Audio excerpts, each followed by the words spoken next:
শোনো, চান্সটা যখন হবে না, এখানে আবার একটু কিছু জ্ঞান বাড়া দরকার। এনডিসিতে তো সিট ফিক্স, জানো তো?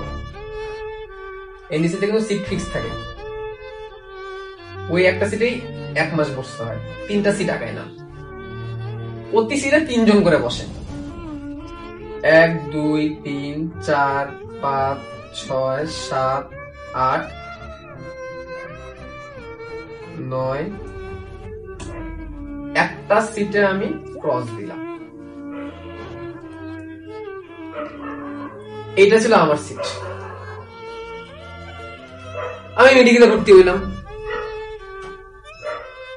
আমার সামনে রাজু ফার্স্ট চান্স পাইলো। আমার পাশে বিপ্লব রুয়েটে চান্স পাইলো। ও বুয়েটে চান্স পাইলো। আমার পিছনের জন রাজশাহী মেডিকেলে চান্স পাইলো। ও ঢাকা ইউনিভার্সিটি চান্স পাইলো। ওরও মনে করেন ইউনিভার্সিটিতে হয়ে গেছে। এ অনেক পড়তো, আমি নাম বলবো না, অনেক পড়তো, অনেক পড়ালেখা করতো। বাট ওর ভাগ্য সহায় হয় নাই, প্রথমবার কোনো জায়গায় চান্স পাই নাই। খুব ক্লোজ ফ্রেন্ড ছিলাম আমরা, কারণ ব্রেঞ্চ মেট, কারণ ব্রেঞ্চ ফিক্সড। নরডেম কলেজে ব্রেঞ্চ ফিক্স থাকে, তোমরা জানো।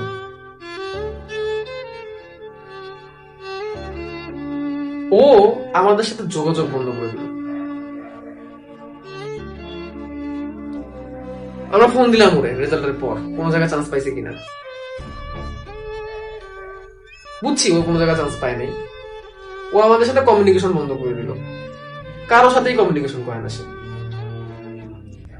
কারোর সাথে সে কমিউনিকেশন করে না। শুনলাম সে মেডিকেলে সেকেন্ড টাইম করবে। সে মেডিকেলে সেকেন্ড টাইম পরীক্ষা দিল। সেকেন্ড টাইম পরীক্ষা দেওয়ার জন্য সে আমার বাসায় আসছিল। আমি তখন তো ঢাকা থাকি। আমার কাছে একটা ফোন দিছিল পরীক্ষার আগে, শুভ্র আমি মেডিকেলে সেকেন্ড টাইম পরীক্ষা দেবো, আমার সিটটা পড়ছে ইডেন কলেজে, আমি ময়মনসিংহ থেকে আসবো, তোর বাসায় থাকবো, পরীক্ষা দিয়ে চলে যাবো, তুই আর কাউরে বলিস না। কিন্তু আমার ঢাকায় থাকার জায়গা নাই, আত্মীয় স্বজনে আমি আর নিতে পারতেছি না, আমি আত্মীয় স্বজনে বলবো না, আমি আসবো, তোর কাছে পরীক্ষা দিয়ে চলে যাবো। আমি তো অবাক, কোন নাম বলবো না। তুই এতদিন পর ফোন দিছিস, ওকে আয়। আসলো রাত্রেবেলা, রাত 8টার দিকে আসলো। এসে বললো শুভ্র কিছু খাবার আছে? তো আমি এই বাসায় থাকি, এই বাসায় এই রুমেই থাকি। তখন এই রুমটা এত গোছানো ছিল না, একটা বেড ছিল, একটা বড় টেবিল ছিল, একটা আলনা ছিল। হ্যাঁ, খাবার দিলাম। আমার আম্মু ওর সঙ্গে ছিল, খাবার দিল। আম্মু জিজ্ঞেস করলো তুমি কি অবস্থা? তো আম্মুরে বললো আন্টি আমার ফার্স্ট টাইম কোনো জায়গায় চান্স হয়নি। আমি খুব রাগ করছি, তুই আমার ফোন টোন দিস না, আমি তোর এতবার ফোন দিলাম, তুই রিপ্লাই করিস না কেন? আমি এটা বুঝলাম আগে একবার তোমাদের। ও বলতেছে যে রিপ্লাই করার সিচুয়েশন ছিল না। আমার খুব লজ্জা লাগছিল। আমি একটা বছর পাগলের মতো বাসায় বৈশা পড়ালেখা করছি। এটা 2016-17 সালের কথা, 17 সালের কথা। এটা বাসার ফ্যামিলি থেকে খুবই প্যারা। সেকেন্ড টাইমের যে কি যন্ত্রণা, শুভ্র, এটা আমি তোর বলে বুঝতে পারবো না, তুই তো পার পেয়ে গেছিস। ফ্যামিলিতে যন্ত্রণা, আমার আব্বা আম্মার বন্ধ কথা শোনা লাগছে আত্মীয় স্বজনের কাছ থেকে। এত না নরডেমে পড়াইলেন, কি হইলো? সেটা না গোল্ডেন পাইছে, কি হইলো? না A+ পাইছে, তাহলে কি হইলো?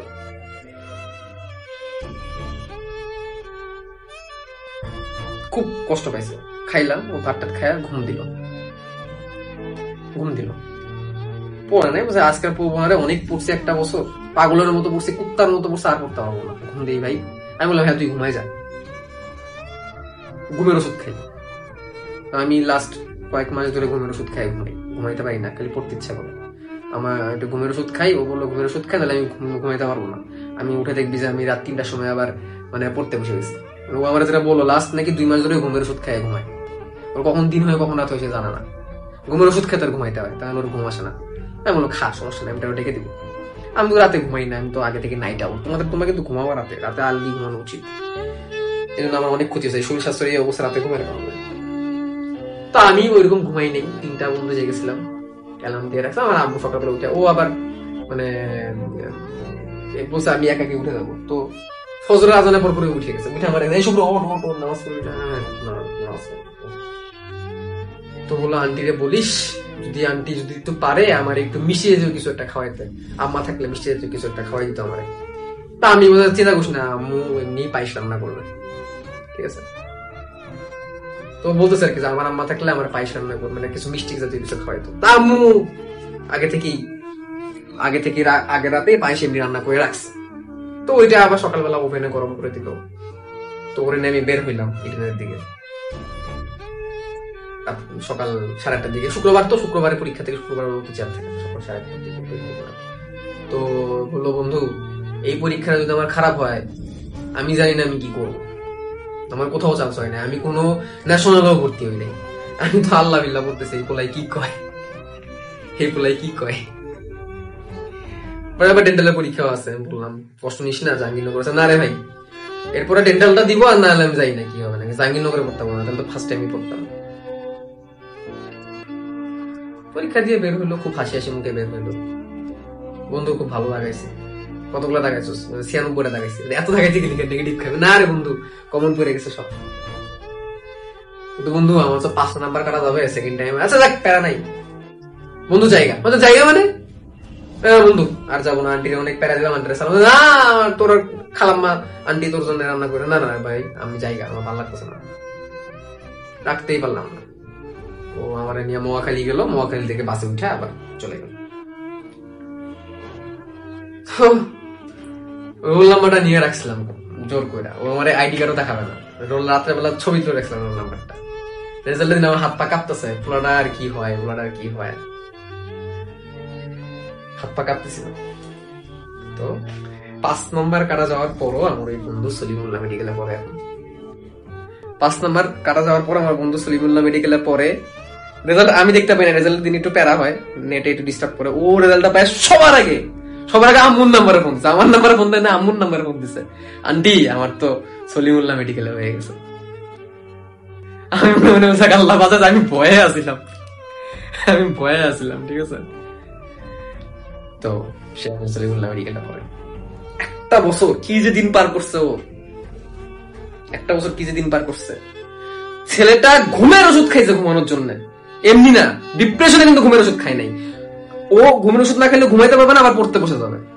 That is called dedication. আমি বারবার বলি না, আমি বারবার বলি তো একটা আকাঙ্ক্ষা কেমন হওয়া উচিত, জীবন মরণ ইচ্ছা। বলছিলাম না জীবন মরণ চাওয়া থাকতে হবে, তখন তোমার আকাঙ্ক্ষা পূরণ হবে। ওর জীবন মরণ ইচ্ছা হয়ে গেছিল। 2 ঘন্টা ক্লাস কইরা মাথা গরম হয়ে গেছে, ভাই পারতেছি না, ভাই পেটে ব্যথা, ভাই বুকে ব্যথা, ভাই অমুক জায়গায় ব্যথা, আল্লাহ ভাই এত পড়া, ভাই 3টা এক্সাম। ভাই এত সহজ না জীবন এত সহজ না, জীবন অনেক কঠিন। আমার রিয়েল লাইফে অনেক এক্সপিরিয়েন্স আছে। ছোটবেলা বাপরে হারায়া অল্প বয়সে সংসারের দায়িত্ব নিয়ে এই জায়গায় উঠে আসি। আমার জীবনে অনেক এক্সপিরিয়েন্স আছে, আর অনেক দেখা এক্সপিরিয়েন্স আছে।